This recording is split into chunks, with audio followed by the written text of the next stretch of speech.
ಪರಮಾತ್ಮನನ್ನು ತಿಳಿಯುವುದಕ್ಕೆ ವೇದಗಳು ನಮಗೆ ಮುಖ್ಯ ಸಾಧನ. ವೇದಗಳನ್ನು ಅಧ್ಯಯನ ಮಾಡುವುದಕ್ಕೆ ಈ ಉಪನಯನ ಸಂಸ್ಕಾರ ಅತ್ಯಂತ ಪ್ರಧಾನವಾದದ್ದು. ವೇದಾಧ್ಯಯನಕ್ಕೋಸ್ಕರವಾಗಿ ಗುರುಗಳ ಸಮೀಪದಲ್ಲಿ ಶಿಷ್ಯ ಹೋಗಬೇಕಾಗಿದ್ದರೆ ಒಂದು ವ್ರತ ನಿಯಮಗಳಿಗೆ ಬದ್ಧನಾಗಿ ಗುರುಗಳ ಸಮೀಪಕ್ಕೆ ಹೋಗಬೇಕು. ಇಷ್ಟು ದಿನ ಕಾಮಚಾರ ಕಾಮಭಕ್ಷ ಅಂತ ಎಲ್ಲಿ ಬೇಕಲ್ಲಿ ತಿಂದು ಯಾವಾಗ ಬೇಕೋ ಆವಾಗ ಎಷ್ಟು ಬೇಕೋ ಅಷ್ಟು ಸಲ ಹಸಿವಾದಾಗೆಲ್ಲ ತಿನ್ನೋದು, ಹೇಗೋ ಮಾತನಾಡೋದು, ಹೇಗೋ ಜೀವನವನ್ನು ನಡೆಸೋದು ಚಿಕ್ಕ ವಯಸ್ಸಿನಲ್ಲಿ. ಆದರೆ 8ನೆಯ ವಯಸ್ಸಿಗೆ ಸಕಾಲದಲ್ಲಿ ಉಪನಯನವನ್ನು ಮಾಡಿಕೊಂಡ ಮೇಲೆ ಆ ಉಪನಯನದ ಪ್ರಸಂಗದಲ್ಲಿಯೇ ಪ್ರತಿಜ್ಞೆಯನ್ನು ಮಾಡಿಸ್ತಾರೆ. ಇನ್ನು ಮೇಲೆ ಯಾವಾಗ ಬೇಕೋ ಆಗ ತಿನ್ನೋ ಹಾಗಿಲ್ಲ, ಸ್ನಾನ ಆಗಬೇಕು, ಸಂಧ್ಯಾವಂದನವನ್ನು ಮಾಡಬೇಕು, ವಿಶೇಷವಾಗಿ ಗಾಯತ್ರಿ ಜಪ ಆಗಬೇಕು. ಆ ಗಾಯತ್ರಿ ಪ್ರತಿಪಾದ್ಯನಾದ ಸೂರ್ಯಾಂತರ್ಗತ ನಾರಾಯಣನ ಉಪಾಸನೆಯನ್ನು ಮಾಡಿ ಅವನ ಅನುಗ್ರಹದ ರಕ್ಷಾ ಕವಚವನ್ನು ಪಡೆಯಬೇಕು. ಆಮೇಲೆ ಇವನಿಗೆ ಒಂದು ತುತ್ತು ತಿನ್ನುವ ಅಧಿಕಾರ. ಅಗ್ನಿಕಾರ್ಯ ಆಗಬೇಕು. ತನ್ನ ಬ್ರಹ್ಮ ವರ್ಚಸ್ಸನ್ನು ಬ್ರಹ್ಮ ತೇಜಸ್ಸನ್ನು ದಿನ ದಿನಕ್ಕೆ ಬೆಳೆಸಿಕೊಳ್ಳಬೇಕು. ಹೊಟ್ಟೆಯಲ್ಲಿ ಒಂದೊಂದು ತುತ್ತು ಆಹಾರ ಹಾಕಿಕೊಂಡಾಗ ನಮ್ಮ ದೇಹದ ಪುಷ್ಟಿಯಾಗುವಂತೆ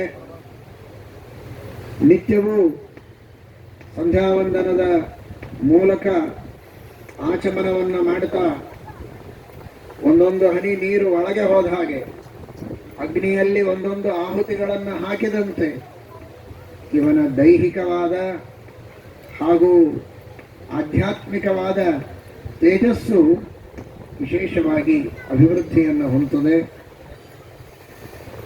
ದೇಹದ ವೃದ್ಧಿ ಮಾತ್ರ ಅಲ್ಲ, ಇವನ ಮನಸ್ಸಿನ ಪುಷ್ಟತೆ, ಆತ್ಮದ ಸ್ವರೂಪದಲ್ಲಿರುವಂತಹ ಗುಣಗಳ ಅಭಿವ್ಯಕ್ತಿ ಇವನಿಗೆ ಆಗುವುದಕ್ಕೆ ಈ ಎಲ್ಲ ಸಂಸ್ಕಾರಗಳು ಅತ್ಯಂತ ಪ್ರಧಾನವಾದದ್ದು.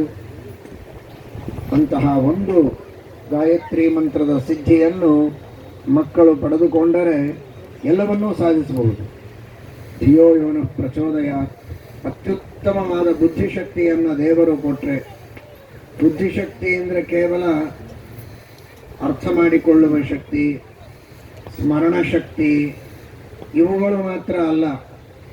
ಬುದ್ಧಿ ಧರ್ಮ ಬುದ್ಧಿ, ದೇವರಿದ್ದಾನೆ ಎನ್ನುವಂತಹ ವಿಶ್ವಾಸ, ಪರೋಪಕಾರ ಮಾಡಬೇಕೆಂಬ ಬುದ್ಧಿ, ಇನ್ನೊಬ್ಬರಿಗೆ ಹಿಂಸೆ ಮಾಡಬಾರದು ಅನ್ನುವ ಬುದ್ಧಿ, ತನ್ನಂತೆ ಎಲ್ಲರೂ ಸುಖವಾಗಿ ಬದುಕಬೇಕು, ಅವರು ಬದುಕುವುದಕ್ಕೆ ತಾನು ಸೇವೆ ಸಹಾಯ ಸಹಕಾರಗಳನ್ನು ಮಾಡಬೇಕು ಅನ್ನುವ ಬುದ್ಧಿ, ಸುಳ್ಳು ಮಾತನಾಡಬಾರದೆಂಬ ಬುದ್ಧಿ, ಹಿಂಸೆ ಮಾಡಬಾರದೆಂಬ ಬುದ್ಧಿ, ಹೀಗೆ ಒಂದಲ್ಲ ಎರಡಲ್ಲ ಅನೇಕ ತರಹದ ಸದ್ಬುದ್ಧಿಗಳನ್ನು ಭಗವಂತ ನಮಗೆ ಕರುಣಿಸಬೇಕು ಅನ್ನುವುದಕ್ಕಾಗಿ ಈ ಗಾಯತ್ರಿಯ ಜಪವನ್ನು ಮಾಡಿ ಅಂತಹ ಸದ್ಗುಣಗಳಿಂದ ಸಂಪನ್ನನಾದರೆ ಆದರ್ಶ ಮಾನವನಾಗಿ, ಆದರ್ಶ ಭಗವದ್ಭಕ್ತನಾಗಿ, ಪರೋಪಕಾರಿಯಾಗಿ ಜೀವನವನ್ನು ನಡೆಸಿದರೆ ಅದೇ ಒಂದು ದೊಡ್ಡದಾದ ತಪಸ್ಸು, ಭವ್ಯವಾದ ನಮ್ಮ ಭವಿಷ್ಯದ ಆಧಾರ ಸ್ತಂಭರಾಗಿ ಈ ಎಲ್ಲ ಮಕ್ಕಳು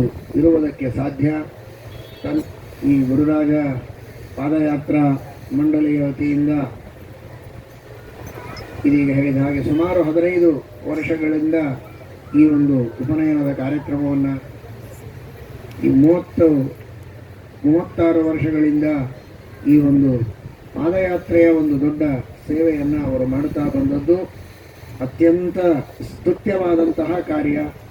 ಈ ಮೂಲಕವಾಗಿ ನೂರಾರು ಜನ ವಟುಗಳಿಗೆ ಈಗಾಗಲೇ ಧಾರ್ಮಿಕ ಸಂಸ್ಕಾರಗಳನ್ನು ಕೊಟ್ಟು ಅವರು ಧರ್ಮ ಮಾರ್ಗದಲ್ಲಿ ನಡೆಯುವಂತೆ ಒಂದು ದೊಡ್ಡ ಸೇವೆಯನ್ನು ಅವರು ಮಾಡಿದ್ದಾರೆ. ಅಂದರೆ ಇದು ನಿಜವಾದ ಪಾದಯಾತ್ರೆ. ಇದು ಆ ಗುರುಗಳ ಸನ್ನಿಧಾನಕ್ಕೆ ಪಾದಯಾತ್ರೆ ಮಾಡಿದ್ದರ ಫಲ ಏನು ಅಂದರೆ ಈ ಎಲ್ಲ ಮಕ್ಕಳು ಆಧ್ಯಾತ್ಮಿಕ ಮಾರ್ಗದಲ್ಲಿ ಪಾದಯಾತ್ರೆಯನ್ನು ಮಾಡುತ್ತಾ ಭಗವಂತನನ್ನು